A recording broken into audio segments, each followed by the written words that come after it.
اعوذ باللہ من الشیطان الرجیم بسم اللہ الرحمن الرحیم۔ سامعین و ناظرین کرام، السلام علیکم ورحمۃ اللہ وبرکاتہ۔ آج کا مضمون اسلام میں نماز کے بارے میں ہے۔ نماز 5 ارکان اسلام میں سے ایک اہم اور بنیادی رکن ہے۔ نماز کیا ہے؟ نماز ایک مومن کی معراج ہے، یعنی نماز روحانیت کے میدان میں تدریجاً اوپر چڑھتے چلے جانے کے لیے بمنزلہ ایک سیڑھی کے ہے۔ نماز کے روحانی فضائل و کمالات کا الفاظ میں احاطہ نہیں کیا جا سکتا۔ نماز میں ایک انسان اپنے اللہ تعالیٰ سے سرگوشیاں کرتا ہے۔ سیدنا حضرت محمد رسول اللہ صلی اللہ علیہ وآلہ وسلم فرماتے ہیں کہ میری آنکھوں کی ٹھنڈک نماز میں ہے۔ نماز اللہ تعالیٰ کی طرف سے ایک انعام ہے۔ نماز اللہ تعالیٰ کی طرف سے ایک نعمت عظمیٰ ہے۔ نماز کے ذریعہ ایک کمزور انسان اپنے قادر و توانا خالق حقیقی اللہ تعالیٰ کے دربار میں پیش ہوتا ہے اور اپنے اللہ تعالیٰ سے خوب باتیں کرتا ہے۔ اللہ تعالیٰ نے ہر انسان کو یہ موقع دیا ہے کہ وہ اللہ تعالیٰ کے دربار میں حاضری دے اور اپنی معروضات پیش کرے۔ یہ اللہ تعالیٰ کا بہت بڑا فضل و احسان ہے۔ اس فضل و احسان کو اس صورت حال سے سمجھا جا سکتا ہے کہ دنیا میں ایک انسان کے اگر اپنے سے زیادہ مرتبہ والے دوسرے انسان سے، بالخصوص صاحب اثر و رسوخ سے تعلقات میل ملاقات کے ہوں تو وہ اس تعلق پر فخر محسوس کرتا ہے۔ اس عارضی دنیاوی کمزور سے تعلقات کے بالمقابل اللہ تعالیٰ سے تعلقات محبت رکھنے والا شخص کتنا خوش نصیب ہوگا۔ کہا جاتا ہے خدا داری چے غم داری، یہ کہ اگر کسی کا خدا سے تعلق ہو تو پھر اس کو کیا غم ہے۔ کہا جاتا ہے ہاتھی کے پاؤں میں سب کا پاؤں۔ اور اللہ تعالیٰ سے تعلقات محبت پیدا کرنے کا بڑا بنیادی ذریعہ نماز ہے۔ نماز تمام عبادتوں کی سرتاج عبادت ہے۔ سامعین و ناظرین کرام، اللہ تعالیٰ نے انسان کو پیدا کیا اور انسان کی زندگی کا مقصد اپنی عبادت قرار دیا ہے۔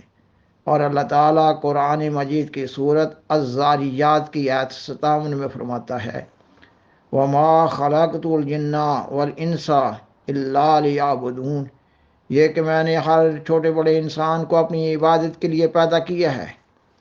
اور یہ بھی دیکھا جا سکتا ہے کہ اللہ تعالیٰ نے انسان کے لیے دنیا کی تمام نعمتوں میں ایک دلچسپی اور دلکشی پیدا کر رکھی ہے تاکہ انسان کی زندگی بے مزہ نہ ہو کر رہ جائے۔ اگر کھانا کھانا انسان کی ضرورت ہے تو اللہ تعالیٰ نے انسان کے اندر کھانے کے لیے نہ صرف یہ کہ ایک تڑپ پیدا کر دی ہے بلکہ کھانے میں ایک لذت بھی پیدا کر دی ہے۔ اسی طرح دنیا کی تمام چیزوں میں ایک کشش اور دلچسپی رکھی ہوئی ہے تاکہ انسان کے لیے زندگی گزارنا آسان ہو جائے۔ ایک گھر میں مختلف افراد ہوتے ہیں، ماں باپ، میاں بیوی، اولاد وغیرہ۔ ان تمام افراد میں ایک دوسرے کے لیے ایک رشتہ محبت اور ایک دوسرے سے ایک رشتہ احترام اور ایک دوسرے کے لیے دلچسپی اور کشش رکھی گئی ہے تاکہ بوریت پیدا نہ ہو اور انسان کی پیدائش کا مقصد آسانی کے ساتھ پورا ہونے میں مدد ملتی چلی جائے۔ اسی طرح اللہ تعالیٰ نے ایک انسان کے دل میں اپنی اصل بنیادی اور بڑے مقصد کے حصول کے لیے محبت اور کشش رکھ دی ہوئی ہے۔ انسان کی زندگی کا بڑا اور بنیادی مقصد عبادت ہے اور عبادت کی بہترین شکل نماز ہے۔ اللہ تعالیٰ نے ایک انسان میں اپنی عبادت اور نماز کے لیے ایک محبت اور دلکشی پیدا کر رکھی ہے۔ اس لیے ہر احمدی ماں باپ کا یہ فرض ہے کہ وہ اپنے میں اللہ تعالیٰ کی طرف سے ودیعت کردہ اس محبت کی حفاظت کرے، اس فطرتی جذبہ محبت اور کشش کو ضائع نہ ہونے دے، خود بھی نماز ادا کرنے والا ہو اور اپنی اولاد کو بھی نماز ادا کرنے والا بنائے۔ بعض اوقات بعض انسان جب اپنے اندر عطا کردہ اس وصف عبادت کو کسی طرح ضائع کر لیتے ہیں، مثلاً بری صحبت کا شکار ہو گئے یا سستی اور غفلت کی وجہ سے اس وصف عبادت کو ضائع کر لیتے ہیں، تو پھر ایسے انسانوں کے لیے عبادت اور نماز کے اعلیٰ مقام کو دوبارہ پہلے کسی حالت میں حاصل کرنا آسان نہیں رہتا۔ دنیا میں دیکھا جاتا ہے کہ اگر ایک انسان اپنے کسی عضو سے کام لینا چھوڑ دے تو ایک عرصہ کے بعد وہ عضو معطل ہو کر رہ جاتا ہے۔ سیدنا حضرت مسیح موعود علیہ السلام نے اس سلسلہ میں ایک مثال یوں پیش کی ہے کہ اگر ایک عرصہ تک انسان سورج کی روشنی سے فائدہ نہ اٹھائے تو پھر ایسے انسان کی آنکھوں کی بینائی بری طرح متاثر ہو جاتی ہے۔ اسی طرح اگر کسی وجہ سے کوئی انسان نماز اور عبادت کے بارے میں سست روی کا اور غفلت کا شکار ہو جائے تو پھر انجام کار بہت برے نتائج نکلتے ہیں۔ نہ صرف یہ کہ ایسا انسان خود اپنے مقصد حیات کو کھو دیتا ہے، بلکہ اس کی اولاد بھی اپنے اس فطرتی وصف عبادت اور نماز کو ضائع کر لیتی ہے۔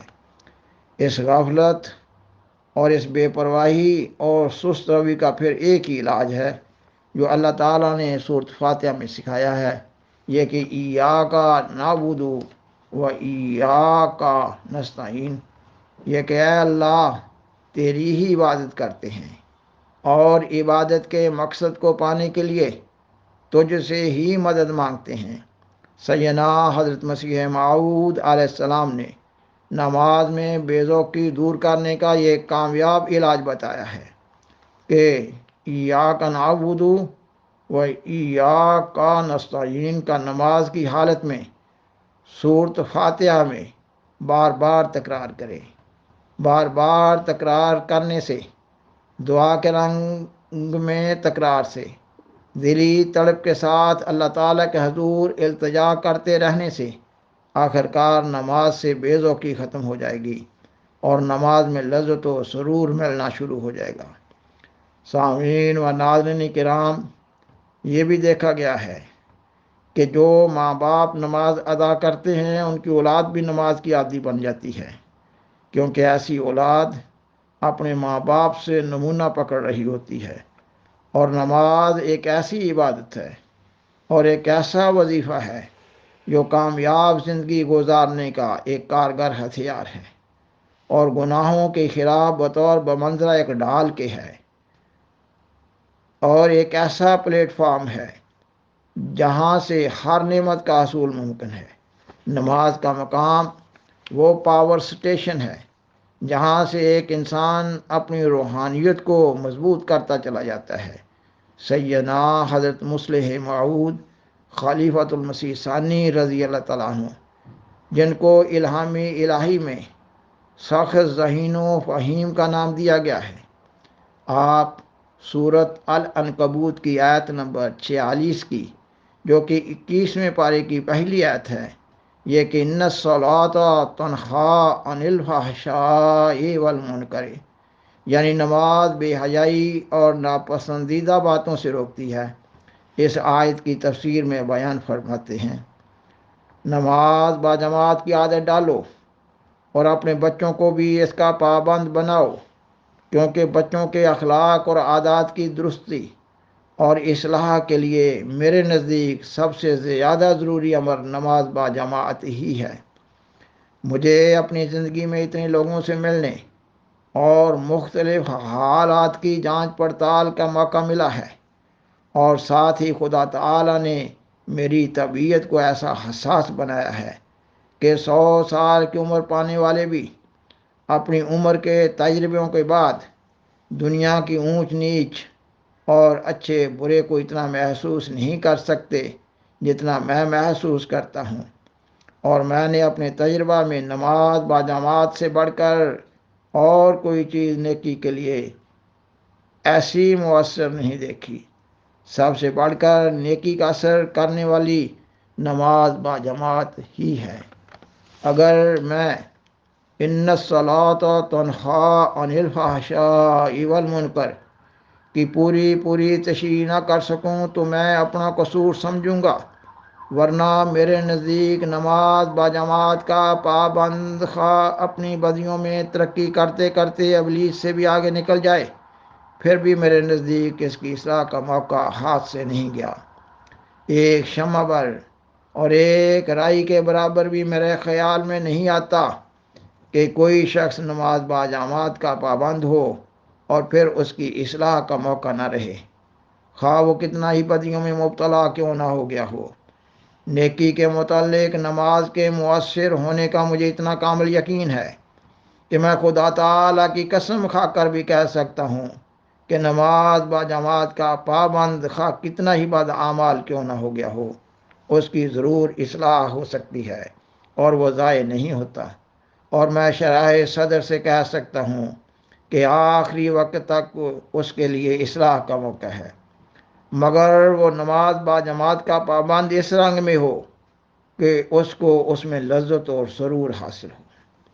سامعین و ناظرین کرام، سیدنا حضرت خلیفۃ المسیح ثانی رضی اللہ تعالیٰ عنہ کے اس مذکورہ اقتباس میں انتہائی قیمتی اور پر از معرفت و معارف مضمون بیان ہوا ہے، یہ کہ جو احمدی مسلمان نماز باجماعت کا پابند ہوگا، یعنی جو احمدی مسلمان اپنی نمازوں کی حفاظت کر رہا ہوگا، تو پھر نماز بھی اس کے لیے ایک ڈھال کا کام کر رہی ہوگی، نماز بھی ایک نمازی کو گناہوں سے بچا رہی ہوگی۔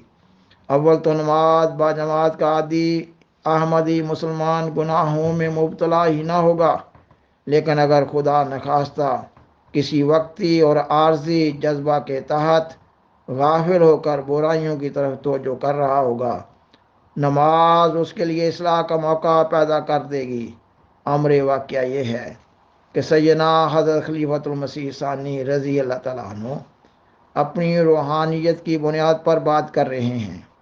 آپ کے نزدیک وہ گناہ بھی بڑے بڑے ہیں جن کو عام لوگ گناہ ہی نہیں سمجھتے، مثلا کسی انسان کا دوسرے انسان کو حقیر جاننا، کسی انسان کا دوسرے انسان کا بلا وجہ شکوہ کرنا، کسی انسان کا دوسرے انسان کی غیبت کرنا، عادتاً بغیر سوچے سمجھے ہنسی مذاق میں جھوٹ بولتے چلے جانا، بلا وجہ وقت ضائع کرنا۔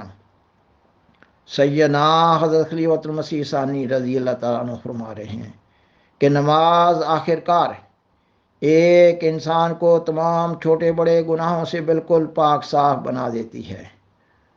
خاکسار بیان کرتا ہے کہ جس کو عام لوگ بڑے بڑے گناہ سمجھتے ہیں، مثلا بڑے بڑے اخلاقی جرم اور گناہ، اس میں ایک احمدی مسلمان نمازی مبتلا ہی نہیں ہوتا۔ آپ اس مضمون کی مزید وضاحت اس طرح کرتے نظر آتے ہیں، فرماتے ہیں جوں جوں انسان نمازیں پڑھتا ہے اور اللہ تعالیٰ کی پاکیزگی اور حمد اور عظمت کا اقرار کرتا ہے، خدا تعالیٰ اس کے اعمال حسنہ کے ترازو کو بوجھل کرتا چلا جاتا ہے اور انسان کا رفع ہوتا جاتا ہے، اور چونکہ گناہ نتیجہ ہے مادیت کے تعلق کا، جب انسان اس عالم سے بلند ہوتا چلا جاتا ہے تو اس کا تعلق مادیت سے کم ہوتا جاتا ہے اور وہ گناہوں سے محفوظ ہو جاتا ہے۔ خاکسار بیان کرتا ہے کہ اللہ تعالیٰ نے اپنے خاص فضل کے تحت سیدنا حضرت خلیفۃ المسیح ثانی رضی اللہ تعالیٰ عنہ کو قرآن مجید کے حقائق و دقائق، لطائف و عجائبات سکھائے تھے۔ آپ اس مذکورہ آیت کی تفسیر میں مزید فرماتے ہیں، بڑا آدمی اگر خود نماز باجماعت نہیں پڑھتا تو وہ منافق ہے، مگر وہ لوگ جو اپنے بچوں کو نماز باجماعت ادا کرنے کی عادت نہیں ڈالتے تو ان کے خونی اور قاتل ہیں۔ اگر ماں باپ بچوں کو نماز باجماعت کی عادت ڈالیں تو کبھی بھی ان پر ایسا وقت نہیں آ سکتا کہ یہ کہا جا سکے کہ ان کی اصلاح ناممکن ہے اور وہ قابل علاج نہیں رہے۔ سامعین و ناظرین کرام، بالآخر درخواست ہے کہ برائے مہربانی اس پروگرام کو دوسروں سے شیئر کریں اور آذرائے کرم اس چینل کو سبسکرائب کریں۔ جزاکم اللہ تعالی احسن الجزا و آخر دعوانا ان الحمد للہ رب العالمین۔ شکریہ۔